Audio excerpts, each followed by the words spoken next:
Hello there. What's going on, everybody? Today we're going to be unboxing and putting together Star-Lord from Marvel Crisis Protocol. This is the first of the Guardians of the Galaxy, and he looks to come with an Infinity Gem also. So that's going to be pretty cool. We're going to unbox this dude. We're going to build him. I know a lot of unboxings, it's like harder just to take a look at the sprue. So we're actually going to assemble him and have some fun doing that. I do want to remind you guys about the giveaway. All you have to do is be a subscriber and leave a comment on this or one of my videos to enter to win a $25 Amazon gift card. There's still time left to enter to win that. And if you don't win that one, there's new ones happening all the time. It looks like we're going to have some tiny little bits with Star-Lord's rocket boosters on his feet. Was that really necessary? I see little tiny bits on there, but I guess it was really necessary. We've got our sprue here. Like with most of these sprues, they are giving you 4 different bases to choose from. I will be honest with you, I have an abundance of bases right now. No idea what I'm going to do with all of these. I've been throwing some of them out, and I probably shouldn't, but I just, you know, at a certain point, you've got like, I got 20 extra bases and nothing to do with them. So, yeah, we've got our frame here. Let's see, look. It's the chest. We've got the back. Got his arms and his blasters there. We got all the little tiny bits. This is the frustrating part. Is the little tiny bits, like 14 and 14 right there. Those are going to be really tall, really tiny, not tall. You have the legs. Like, I don't know why they couldn't have just sculpted that in with the leg, right? Sometimes I feel like they do detail for the sake of detail, and frustration for the sake of frustration.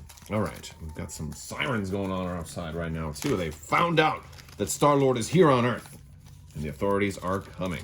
All right, we're going to take a look at all of the cardboard, if I can get this out of the bag, and we'll see what comes with this expansion. All right, so here is the Star-Lord card. Now, I do apologize for my background. I've been doing a bunch of painting lately, and well, we've got some dried paint all over the place, but that's what I got to work with right now. But focus your attention on the middle of the card. This is Star-Lord Peter Quill. He is going to cost you 3 threat points, so he's not super expensive, and he's not terrible. He does have a leadership ability, so he's going to lead the Guardians of the Galaxy. He's got 6 health, which is not too shabby, medium speed, and he's height 2, and he's got all 3s for defense. He has 2 attacks. He's got the element gun, which is going to be a free attack with 4 dice, and it gains power, pretty standard ranged attack, and energy-based attack. And then the full auto, which is going to be 7 dice for 3 power. That's the attack I think you're going to want to be really using with him. It's still a good range, and it's an elemental blast. For each wild you roll, gain one of the conditions: bleed, shock, slow, or stun, which is just nasty. That's actually really, really nasty. It's got everything but stagger, so that's you know, well, not everything, but there's more conditions, but that's all the, you know, a lot of the basic ones. Wow, I really like that. So that's pretty cool. All right, so full auto is nasty if you got the power to use it, which, since he's a gem bearer, you may very well be able to have the power to use that. No, he's got winging it. Winging it is going to take into consideration these new tokens that we've got here, and we've got some basic standard tokens with this guy. We've got stuff for objectives, and we've got the winging it tokens. Once per round, at the start of your turn, you may choose an allied character, can be any character, and discard a team tactic card to use this leadership ability. Now, I actually really like this ability right here, because normally, like when I'm playing, I forget a lot of team tactic cards, or there's a lot of times where there's one that's just it's not lining up, or maybe the character you need to use it is dead or something like that. So now you can just it gives you a great way to just get rid of team tactic cards that you either weren't going to use, don't have the power to use, or just can't use for whatever reason. To use this ability, the chosen character gains 3 winging it tokens, and then they can spend those tokens during, you know, attack or defense. After rolling attack dice, defense dice, or dodge dice, they can discard 1 winging it token to reroll up to 2 dice. 1 winging it token may be discarded per roll. Remove all winging it tokens from that character during the next cleanup phase.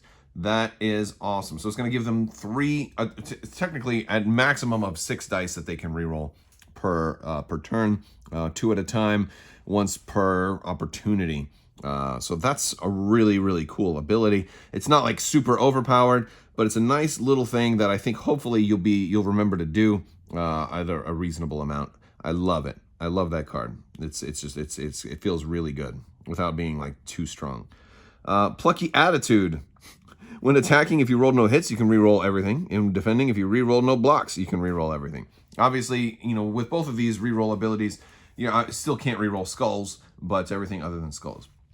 Now, the interesting thing is going to be if you do have exploding dice, right?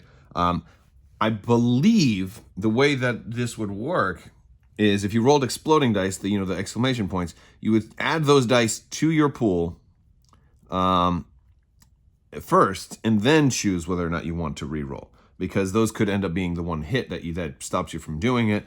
But you're going to lose those results though. Now, if you roll more, if you do opt to re-roll everything, let's say you roll, let's say you roll an element gun, 5 dice, you get 3 blanks, 2 explodings. You add 2 more dice, and still no hits. Well, if you re-roll everything, you're gonna lose those 2 explodings, but they could, still turn up to be more damage. So that's actually pretty fun. Same thing with blocks. So I think that's the timing. I think that's how it works. I think you could add your exploding dice before you do Plucky Attitude, but that'll be a real interesting one to see. Then we got Flight Gem and Gem Bearer Power. So that is exciting. Now, if we flip him over, we'll take a look at the Power Gem here in a minute, because I think you definitely want to run him with the Power Gem. Because of his full auto. The only difference we see on the wounded side is that he goes down to 5 health, which is, everything else looks like it's the same. So he loses a little bit more health once he's wounded. So some people get stronger once they get defeated. He gets weaker. So let's look at the Infinity Gem, because I think this is what you want to run with him. Of course, now Infinity Gems are going to count as one of your characters in your 10-character lineup. It has a cost of 1, and you can only put it on somebody who's got the appropriate Gem Bearer option. We've seen this before with Loki. So the Power Gem basically just gives you 2 extra power per turn. So what I like about this is going to give Star-Lord 3 power basically every turn. So he is going to be able to do full auto every turn, which is awesome. And he's got no other supers that are going to require him to spend power, and you combine that with the fact that he can use Winging It. If your Guardians of the Galaxy is your faction, then you can just discard a card. You're going to have some rerolls also. I love it. I think this is a good one for him. Again, Infinity Gems don't seem like they're crazy powerful right now, but I think it's just a game balance thing, because the Power Gem could do way more than just give you a little bit extra power. They could be way more powerful than that, but then that might make him totally broken. And this is a fun way. I think the idea is, thematically, he doesn't know how to fully harness its power yet, and he's just only barely begun to harness the power of the Power Gem, right? That's kind of my idea. All right, so we've got some other cards here. Now, the cool thing is we've got the Guardians of the Galaxy affiliation card, which does tell us everybody who's going to be in the Guardians of the Galaxy. It's going to be Star-Lord, Gamora, Nebula, Rocket, Groot, Drax, Ronan, and Angela. I'm surprised that Ronan is in the Guardians of the Galaxy, and Angela also, because I believe she's an Asgardian as well. But there is my limit of comic book knowledge, because I am unaware of Ronan ever actually teaming up with the Guardians. But you know what? Everything happens in the comics, so that has probably happened at least once or twice. And this actually gives you, this is becoming a very fully fleshed out affiliation. So you're going to have a lot of options with the Guardians of the Galaxy. So, and that's cool. And Nebula too. I mean, we did see her team up. She does eventually team up. If you've only seen the first Guardians, watch everything else, because I'm only really familiar with the cinematic universe. But hey, that's cool stuff. All right, so we've got some team tactic cards. We've got Crew of the Milano, Guardians of the Galaxy. Any number of allied Guardians of the Galaxy characters may spend 1 power each to play this card. Each character that spent 1 removes all special conditions and cannot suffer special conditions this round. I think this one is incredibly powerful. It's especially when you look at what Star-Lord himself can do. There's not a whole lot of ways. If you get multiple, you can shake to get 1 off, but you can't get all of them off by doing that. This is a great way to get all of those conditions off. We've got Rocket Boots. I have to say it that way. Now, Star-Lord already has flight, so this one can give him flight, I guess. But the cool thing is it doesn't cost power, so that's a really interesting thing. I at first looked at this card and didn't think it was that great, but I'm like, oh wait, it's free. that's not half bad, although it can hurt you. So I guess that's the trade-off. You have a chance to get stunned or staggered. But if otherwise but you might be able to move. You get a free little movement, which is actually really cool. So you're kind of rolling the dice with this one. And then we've got the 19-point panic grips as evacuation efforts continue.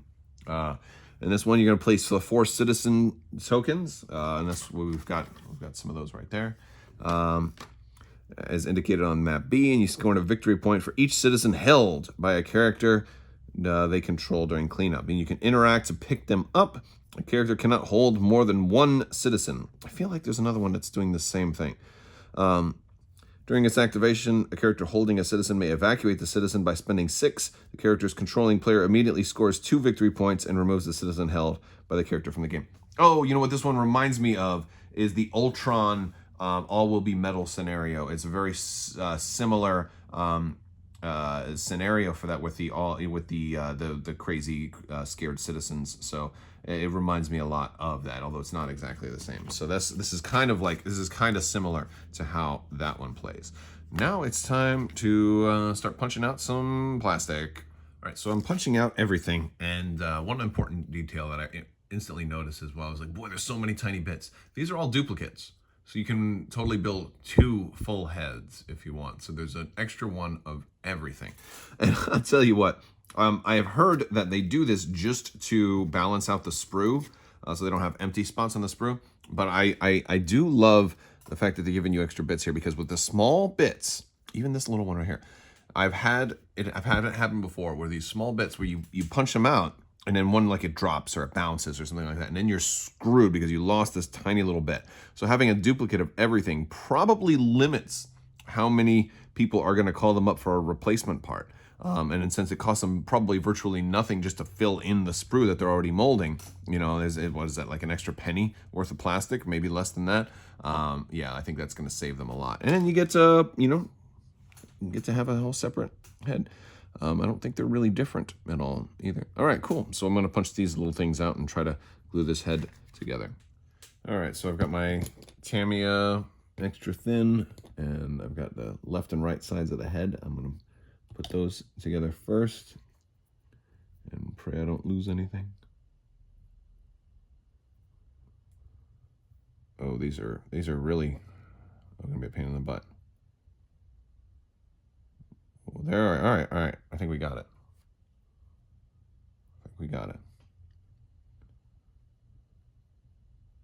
Oh, it's not. Make sure it's aligned. And that's one good thing about the extra thin. It gives you time to realign everything. All right, we got that. And now we're going to put some in here. I'm trying to put the head in. And you want the hole in the top. That's where the big hole in the top, that's where his hair is going to go. Okay. I'm going to dry fit the hair in before I glue it in. Make sure I can. All right, that works about right. Wow, this is a tiny little head.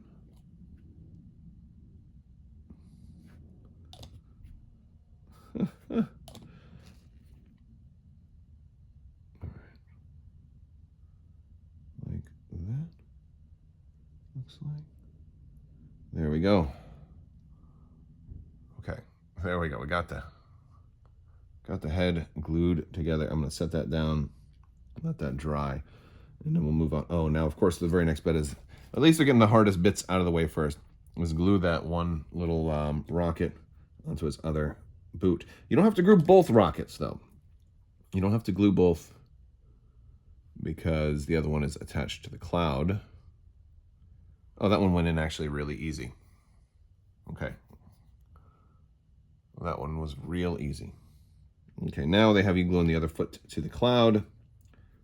And yeah, that one's right there. We're going to go basically like that, it looks like. All right.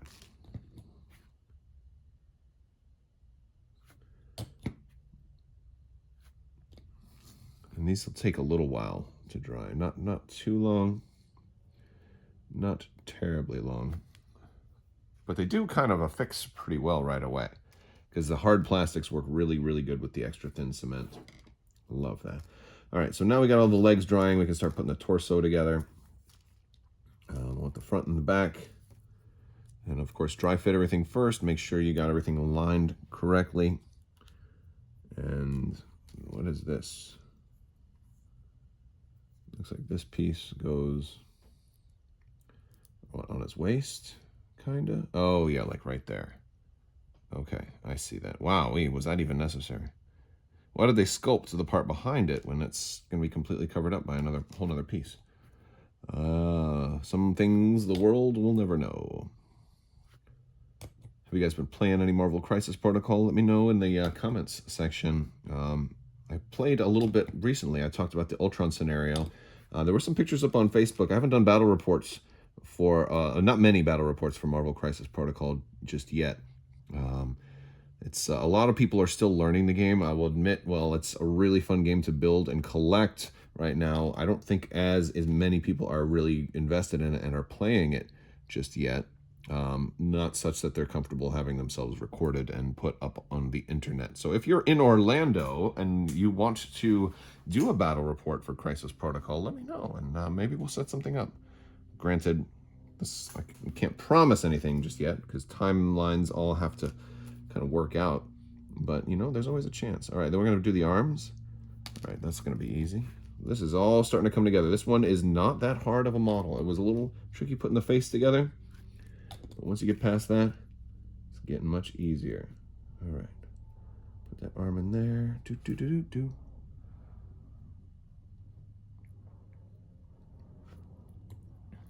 And then kind of get some in the grooves here for this other arm.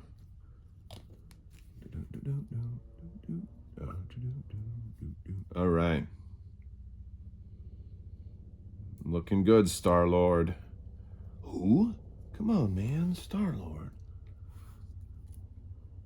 And then, oh, we're going to do the trench coat after the legs are on. Okay. I hear helicopters outside now. Whoever the cops were looking for now, the helicopters are after. It's dangerous in Orlando.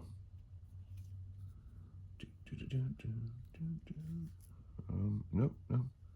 Come on, get in there nice and good. Come on, you can do it. There we go. We got it.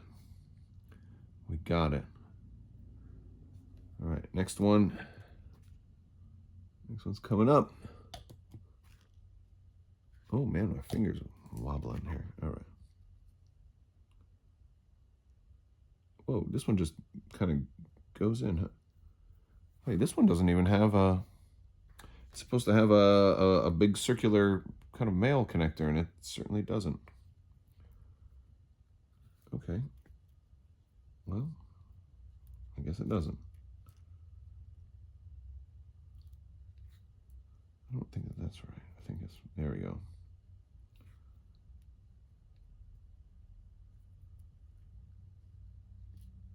It's gonna be... Looks like it's gonna be covered up.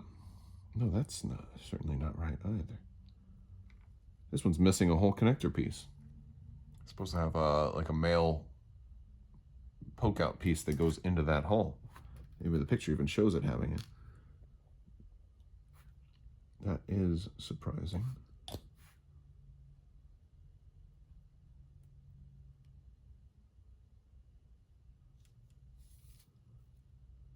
I'm gonna have to wait for this one to dry because the other leg is coming off while I try to do that. All right, so I kind of got it there a little bit. I'm putting the back part on now. Had to loosen it up.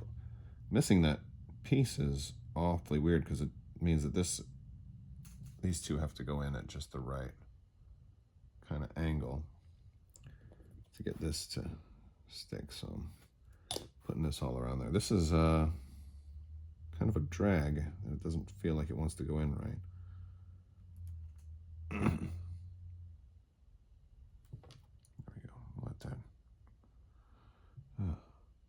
I feel like it doesn't have enough pieces in there to dry correctly, so I'm gonna have to hold it a lot longer.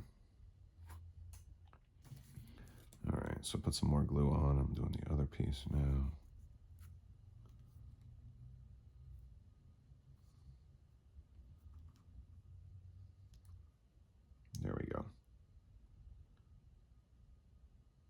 at least it covers up the back. I do also have to do his shoulder pauldron. I kind of forgot that part. So basically I had to leave a little gap where the capes kind of touch in the center, in the back where the both halves of his trench coat. A tiny little gap between those two. You can barely see it.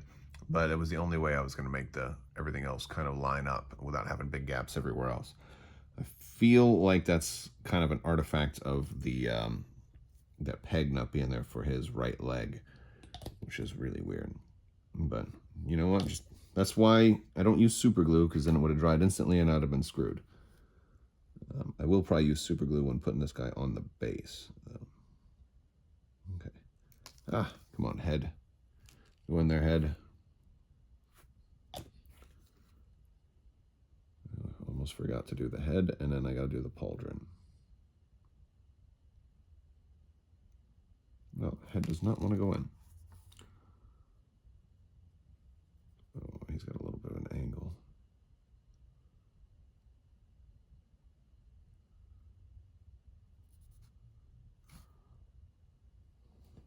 Okay. And the pauldron is going to go in here, it looks like. I hope this one fits.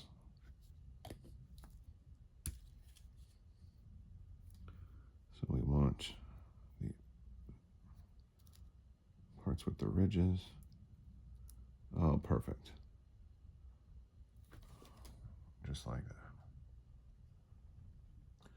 that. All right, everybody, that is the completed Star-Lord. He actually looks kind of cool. I feel like the legs were the biggest problem, though. Trying to put him together. I feel like he's leaning forward a little bit, which actually works pretty well because most characters are going to be shorter than him because he's got that jumping pose. So he's kind of looking down more than looking straight, but I actually kind of like that. So that's, I actually don't really have too much of a problem with that. I think he came out pretty well. The legs were a problem. Like I feel like those knees shouldn't be like touching right there, but like there was that missing hole just kind of kept everything from seating correctly. So my Star-Lord may look different than yours because of the lack of a peg in that right leg. So I'm curious. Let me know in the comments below if you guys picked up Star-Lord and if you also had if you had a peg in the right leg, the hip, or not. And if if not, did it give you some difficulty like it seemed to have given me? All right, guys, well, that's all I've got for you today. I want to thank you all so much for watching. And if you like this content, go ahead and give it a thumbs up. Let me know what you think down in the comments below. If you want to see more Crisis Protocol stuff, let me know because I've got more coming. I will talk to you guys later. I want to thank you so much. And as always, have a great day.